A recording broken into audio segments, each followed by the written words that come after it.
loved a man, publicly, loudly, with everything in her. And somehow, that became the crime.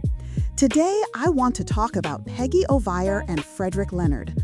Not to drag anyone, not to gossip, but because the way people have been reacting to this situation says a lot, not just about them, but about how we treat women who dare to love. Stick with me, because this one is deeper than celebrity drama. So if you've been following Nigerian entertainment, you already know what happened. Peggy Ovire and Fredrick Leonard, one of Nollywood's most talked about couples, are allegedly no longer together. And as soon as the news broke, the internet did what the internet always does. People went back and dug up every video, every post, every time Peggy praised that man, every "he's my person," every "God knew what he was doing." And the verdict? She was too desperate. She loved him too much. She praised him too much. She made her whole life about him. She humiliated herself. But here is my question. Since when did loving your husband become a crime? Here's my honest take. Peggy did what a woman in love does. She wasn't performing. She wasn't thirsty for validation. That was her reality at the time. When she publicly celebrated Fredrick, she wasn't acting on information she didn't have.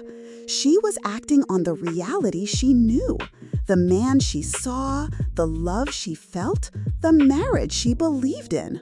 She trusted the picture she was given, and she painted it beautifully. Now here's the thing about betrayal that people conveniently forget. Nobody walks into a marriage planning to be fooled. You don't stand before family, friends, and God thinking, one day this person is going to disappoint me. You believe what you see. You trust who you chose. You marry because you believe, because you hope, because you love. And that is exactly what Peggy appeared to do. Was she supposed to predict the future? Was she supposed to know things that hadn't happened yet? Of course not. And Peggy? She saw something worth bragging about. She trusted someone she believed deserved it. The fact that he later changed or showed a different side, that is his failure, not hers. His later actions are a reflection of his character and his choices, not a reason to mock her for loving and trusting her husband. And can we talk about this double standard for a second? When a woman loves deeply, it's called desperation. When she's vocal about her husband, people say she's doing too much. But when a man does the same thing, he's romantic. Why is that? Trusting your spouse isn't weakness. Praising your partner isn't foolishness. Loving someone openly doesn't make you naive. It makes you human. And if things eventually fall apart, that does not erase the love that was genuine when it existed.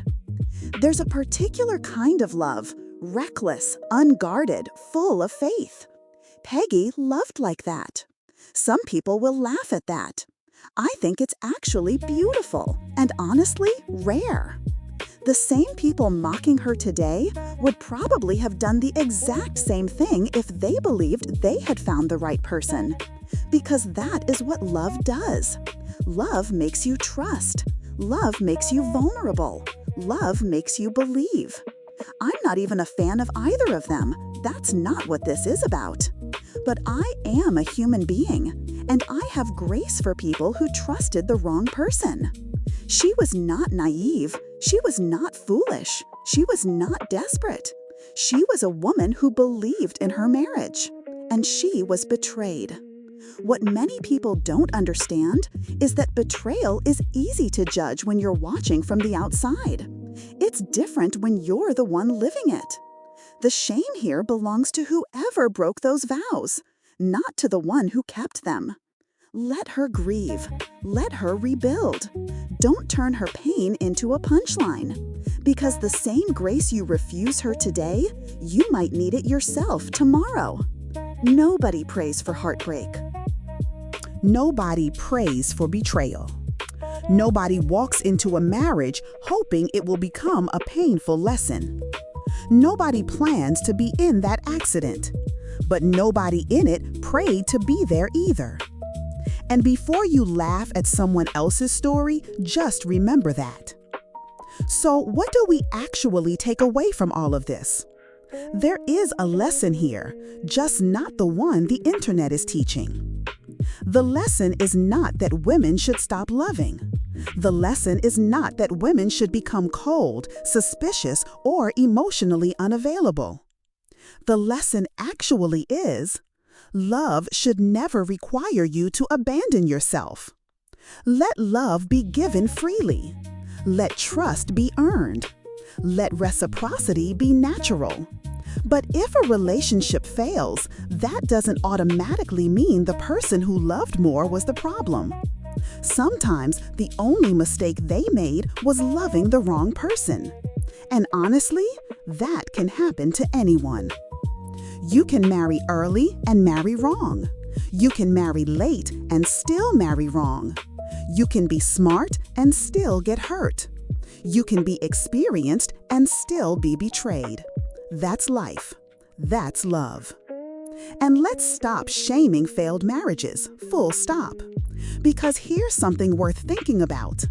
The people living in happy, peaceful marriages aren't making content about it. They're not setting up cameras to announce their peace. They're just living in it. So when your feed is full of broken relationships, don't conclude that love doesn't work.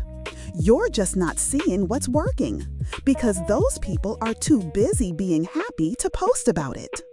Pick up and keep going. There are billions of people in this world. If this one didn't work, heal, learn, and move forward. There's no formula. There's no perfect timing. And finally, as women, let's give each other grace. Don't engage in any form of shaming toward a woman whose only fault was trusting her spouse. Show some empathy. Allow her to grieve. That is not desperation. That is stupidity. That is love. Peggy didn't kill anybody. She only loved a man she thought loved her back.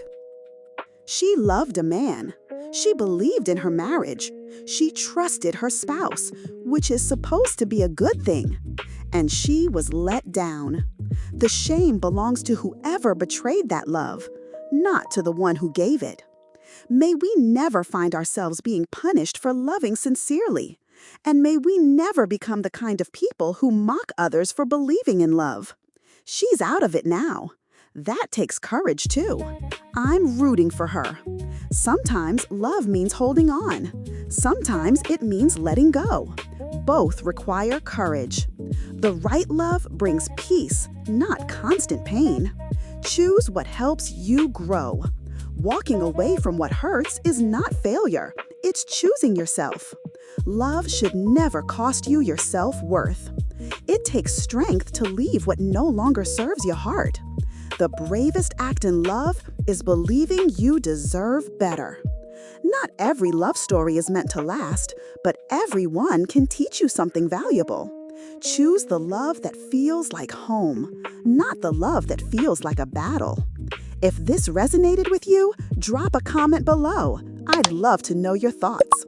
Share it with someone who needs to hear it, and I'll see you in the next one.